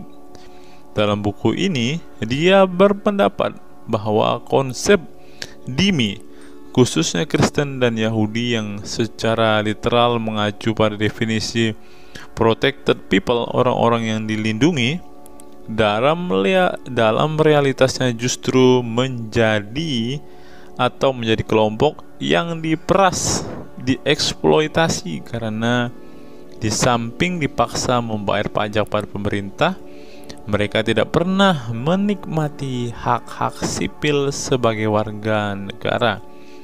Di negara-negara berbasis syariat Islam, mereka memang menjadi warga negara kelas 2, kalau bukan malah tidak berkelas lagi. Wah. Tidak hanya non-muslim saja, kaum muslim yang kebetulan berseberangan dengan ideologi dan aliran keagamaan rezim penguasa, baik rezim Sunni maupun Syiah, juga mendapat perlakuan kejam dan diskriminatif. Sebagian dari kaum muslim yang dizolimi oleh rezim Islam ekstrem ini masih bertahan memeluk Islam. Tetapi sebagian lain lebih memilih kabur ke negeri lain dan emoh memeluk Islam lagi. Ilustrasi di atas merupakan peringatan keras sekaligus memberi pelajaran berharga bagi umat Islam. Dengarnya saudara-saudara Islam, khususnya kelompok muslim militan konservatif yang selama ini getol berdakwah dengan cara-cara kekerasan dan intoleran. Perilaku brutal dan aksi-aksi kekerasan yang mereka lakukan tidak hanya menyebabkan simpati publik terhadap kaum muslim merosot atau melorotnya tingkat kepercayaan publik terhadap Islam sebagai agama damai, toleran, pluralis, dan rahmatan lil alamin. Tetapi lebih dari itu, tindakan konyol kaum radikal agama ini telah menyebabkan pemurtadan sebagian umat Islam itu sendiri. Kedepan kaum muslim harus menebarkan Islam dengan cara-cara damai, santun, dan toleran, bukan dengan tindakan keras, kasar, dan intoleran yang justru merugikan Islam dan kaum muslim itu sendiri. Jika memang Islam itu agama rahmat bagi alam semesta, maka buktikan itu dengan tindakan nyata.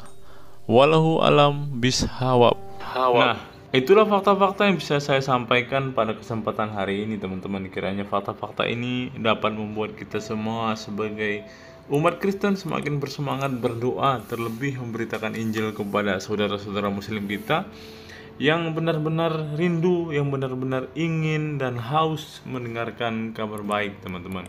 Karena Alkitab memang mengatakan ada orang-orang yang hatinya sudah tertutup untuk Injil dan mereka tidak akan pernah mendengarkan kabar baik itu. Bagi saudara-saudara muslimku, segeralah murtad, karena sesuai dengan apa yang kita bacakan hari ini, banyak sekali fakta-fakta yang di luar nalar yang bisa menjadi alasan kalian untuk meninggalkan agama Islam. Apa pendapat teman-teman setelah menyimak video ini? Silahkan tuliskan komentar waras teman-teman di kolom komentar video ini, agar banyak orang semakin waras dan semakin sadar bahwa hanya Yesuslah satu-satunya Tuhan dan Juru Selamat. Hanya Yesuslah satu-satunya yang menyediakan surga bagi setiap orang yang percaya kepadanya. Salam waras, salam sadar. Sampai bertemu di video-video kita berikutnya. God be with you all.